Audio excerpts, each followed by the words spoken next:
শুধু গোঁফদাড়ি পাকলেই হবে কাকা, মনটা তো চিরসবুজ। ওলে বাবা। তাই চলে এলাম শিশু চলচ্চিত্র উৎসবে। কেতাত্ত করেছো? বড় বড় পরিচালকের নামের পাশে আমার বউয়ের নাম দেখতে না পেয়ে দুঃখ পেলাম। বউ তো আমাকে পরিচালনা করে। ও বাবা। গিটার তবলা দিয়ে সুন্দর করে সাজানো হয়েছে এন্ট্রি গেট। Wow. আমি তবলাটা বাজাতে গিয়ে একটা ফেটে গেছে। এবার তোরটা ফাটাবো। এরপর আমি চুপি চুপি ঢুকে পড়লাম শিশু চলচ্চিত্র উৎসবে। দাঁড়া হচ্ছে। ভেতরে গিয়ে দেখি এক গাদা ছানা পোনা বসে আছে। চেয়ারে বসতে যাব, দেখি একটা টিফিনের প্যাকেট রাখা আছে। ইয়ামি। চেপে নিয়ে সোজা 2 কিলোমিটার দৌড় দিলাম। ছোট, ছোট, ছোট, খুলে ছোট। দেখি কত কি খাবার। লোভ লাগতেছে। এত কিছু আছে, ডিম নেই কেন? ও আজকে বৃহস্পতিবার। খাইতে দিলে শুইতে চাই হতস্যার। খাবারগুলো সাটিয়ে এসে ওদের সামনে এমন ভান করছি যেন আমি ভাজা মাছটি উল্টে খেতে জানি না। এবারটা হেভি চালু। এরপর ওরা আমাকে একটা গিটার দিয়ে বলল, লে বাজা বাজা।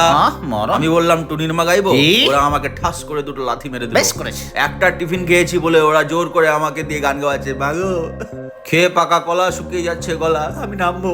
নাম নাম নাম নাম। আমি হাত নেড়ে দর্শকদের বললাম, আমি গান গাইছি কিন্তু কেউ ডিম ছুড়বেন না প্লিজ।